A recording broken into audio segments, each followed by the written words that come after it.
gave me the side eye. Get right on going. Oh, you can't come see us with that. Remember, you can purchase all of Dr. Morgan's products at her website, www.drjudymorgan.com. Can you say ragamuffin? Now it's time to sit back, relax, and enjoy the show. Are you a ragamuffin? Say hi. You got hospital hair. You got bedhead, bub. You're a mess. You're adorable. Okay. Morning, everyone. It's foggy out. Do I know any holistic vets near Western PA? Near Pittsburgh, Doug Knuven. Awesome. His practice, Kneuven, I do believe. I don't know where you are in Western PA. You can also look on ahvma.org. That is the holistic veterinary site. So, oh Lord, yesterday, Stewie did great with his dental. He only lost 2 teeth, and same darn thing. It wasn't broken, but his big lower molar had 1 root that was just totally exposed. The other 2 roots were in there just solid as can be, so it took some digging to get it out of there, but you can't leave it in there with a bad root. So he lost that one. And then the other one he lost, I think, was just a little incisor. Gabby did great. We repaired her umbilical hernia, which had a big fat plug in it, and got her spayed, no problem, and had a dental, and she only lost 1 little tiny incisor that was really loose. So her teeth cleaned up very nicely. So now we've got everybody's dentals done. Where's Buddha at? Still haven't seen Buddha since I brought him back home. He's still in hiding. He's like, he doesn't want to have anything to do with me. He'll be around sooner or later. Any news on Mila? So that's what we're talking about today. Miss Mila, who is Gwen's big, goofy, dopey dog. We don't know what she is. Gwen adopted her when she was like 2, and I think she had been found as a stray. Obviously, it had puppies, and she was skinny, and her coat was terrible. She was just a mess. Horrible diarrhea all the time because she definitely has food sensitivities. And, she's been just the most wonderful dog. Sweet, sweet, sweet, sweet, sweet. Has been wonderful with the baby. And yesterday morning, maybe the morning before, she vomited up baby wipes. And Gwen and Brandon didn't even know that she had gotten into anything. They had no clue, and she didn't want to eat breakfast. And so I guess it was 2 mornings ago, because the night before last we were chatting, and I said, well, maybe you should give her some sub-Q fluids. Gwen was great. She took her temperature. It was normal. She looked at her gums. She pressed on her gums to see what her capillary refill time was.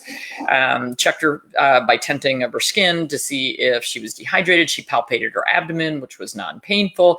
Did all the right things. And since she had fluids, I said, well, go ahead and give her some fluids.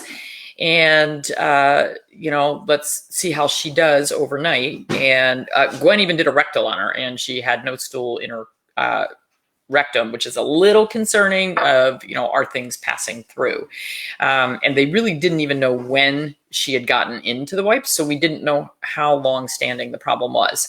And that's a problem. So, chatting some more yesterday, I said, well, why don't you try giving her just a spoonful of olive oil? Maybe we can lubricate things and get things to pass. Well, she gave her the spoonful of oil, and she immediately just puked it right back up and was just looking kind of sad. So I said, all right, time for x-rays. Well, they went to the local specialty service in Raleigh, and I think that was the one where she had her leg surgery, her TPLO. And they said, oh, it's not going to show up on x-ray if it's, not a solid object, if it's baby wipes, diapers, whatever. So you've got to go for ultrasound. So they sent them over to Cary. I have no idea how far away that was. It's a bit of a hike, but so I think Gwen was home with the baby, and Brandon was running around with the dog all day. And so they got there, and the ultrasound showed that there was foreign material throughout her intestines and an obstruction right below the stomach in the duodenum. And that's the most dangerous place to have something stuck because there's the pancreatic duct. A lot of things come in at that area. My little dog, Jazzy, little English toy spaniel, one of my first rescue dogs, had a sock stuck right in that area, a footy sock stuck right in that area. Gosh, right when Hugh and I met, so like 2007. She ended up in an 8-hour surgery at the university and spent 11 days in ICU getting 3 protein transfusions IV per day because she lost so much intestine and it was such a problem. So she did survive it though. Large bill. So they called at the specialty service yesterday. They were great. They called in a board certified surgeon, a board certified anesthesiologist, and a GI specialist, and opened Mila's abdomen and her bowel. And what they found was that there was a diaper. And Gwen is using washable, reusable diapers, except I think in the middle of the night, and also when the baby was too small for them, they were using disposables. So they use some disposables, mostly they use washables, but these were disposables, and the wipes, and the Velcro of the diapers hooked to the wipes. So it made this linear foreign body that basically the bulk of it was stuck just as it came out of the stomach in the duodenum, and then it just trailed down the bowel, which is a very dangerous situation. And so good that she didn't wait any longer to get in there. They did not have to resect any bowel. They said if it had been, another 12 hours, they probably would have lost a lot of bowel. They were able to incise into the intestines, remove everything that way. Said there were about 8 spots in the bowel that were discolored, very bruised, thin, where, the tissue, when you see that, is questionable. But they said that after they removed the foreign body, took the pressure off the areas, the blood flow seemed to come back to those areas very nicely. So they did not resect any bowel. And she will be in intensive care for a few days to see how things go. Gwen and Brandon are very careful. They are phenomenal pet owners. Mila left no trace of her indiscretion.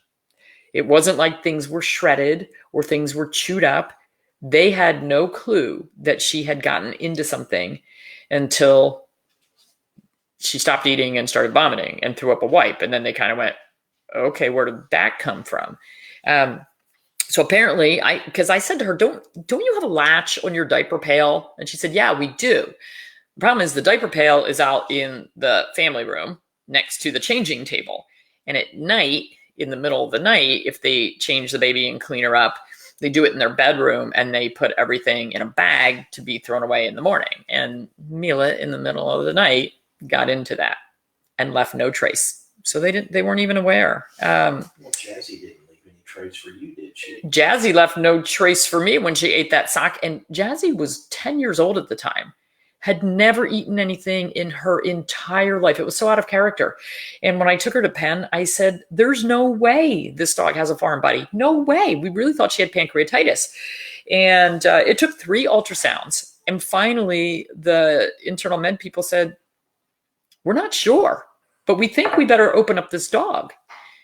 And they did. And that's what they found. And it took 8 hours to solve that problem. So it is amazing the things that our animals will get into. I sent Gwen a text message this morning. I have not heard back yet.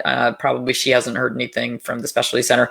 And of course, Mila is a raw-fed dog, and she's going to be at their service for probably 4 or 5 days with a very hefty bill. And Gwen said, oddly enough, Mila hurt her neck a few months ago. And after that episode, they decided to buy pet insurance.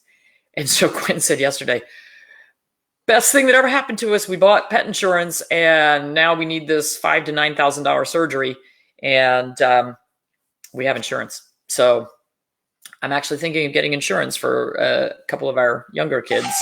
Might be worthwhile for just these kinds of things. So Jazzy's bill was $15,000 when she was in Penn, and that was back in 2007. I can't imagine what it would be now.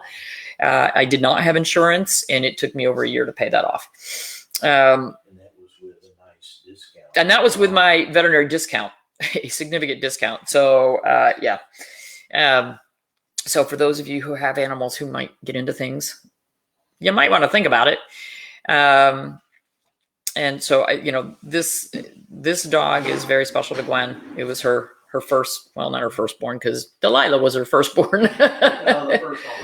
But this is the first one on her own. She adopted her when she moved down to Raleigh, and she wanted a best friend. She didn't know anybody down there. And she got a big dog because she wanted one that looked scary and would be protective. And Mila would be very protective of Gwen. And I think would be very protective of Sarah and their whole family. But yet she's the sweetest. She thinks she's a lap puppy at 80 pounds. She loves to sit in your lap. So we will keep her in our thoughts and prayers, and Gwen and Brandon, because I know it's a tough few days for them. And Mila's a raw-fed dog. The service said, can't bring raw food here. And Gwen said, boy, I'd like to start her on some goat milk so we can repopulate her gut with some good bacteria. And they said, no, can't do it. So she was going to cook the answers. And I said, Gwen, that's a high-fat diet. I think that cooking it and oxidizing the fats right now is probably not going to be the easiest thing for Mila to deal with. So she got some turkey, and they boiled the turkey, and they couldn't find pumpkin, strangely, but they could find squash. So they boiled turkey and squash, added a bunch of bone broth, ran it through the blender, and made soup. And so that's what she's going to take in. She said, and she showed me the note that she sent in with Mila, because it's curbside. And it says, do not feed my dog prescription diet, because as soon as they want to feed her, they're going to feed her a low-fat canned prescription diet. And that will cause the worst blowout diarrhea for Mila. And that is not what she needs right now. So they said, well, if you cook, we will not give raw, but if you cook something, we will give it to her. So they made her soup, and they added CBD, CoQ10, and they might have put probiotics in it too after they cooked it. I can't remember. But she made up a nice special concoction for her. And I said, can you please, let's see. Can you please do cold laser after surgery, because that'll help the incision heal faster? They don't have it. Like half the clinics, veterinary clinics in this country have laser, but not the specialty center. Who knew? So anyway, that's where we are with Mila. We'll keep you posted over the weekend. Supporters, I did post the Zoom link for tonight, 7 o'clock. We're going to do an Ask Me Anything. And we can only get 100 people actually on the camera. So you'll be one of the first 100. Okay. I got work to do. All righty, everybody. Have a wonderful day. We'll keep you posted. I'm sure Gwen will post with Mila throughout the day as well, hopefully. The grand dog.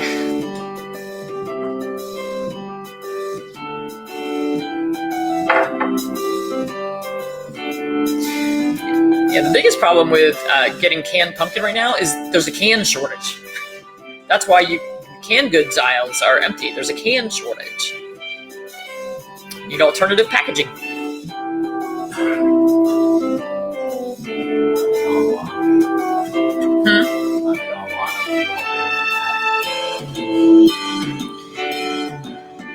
Yeah, I was trying to buy canned goods for our Thanksgiving food drive for the church.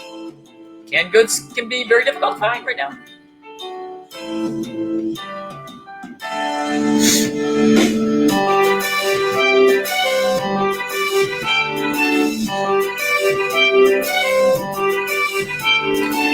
our kids all got laser this week.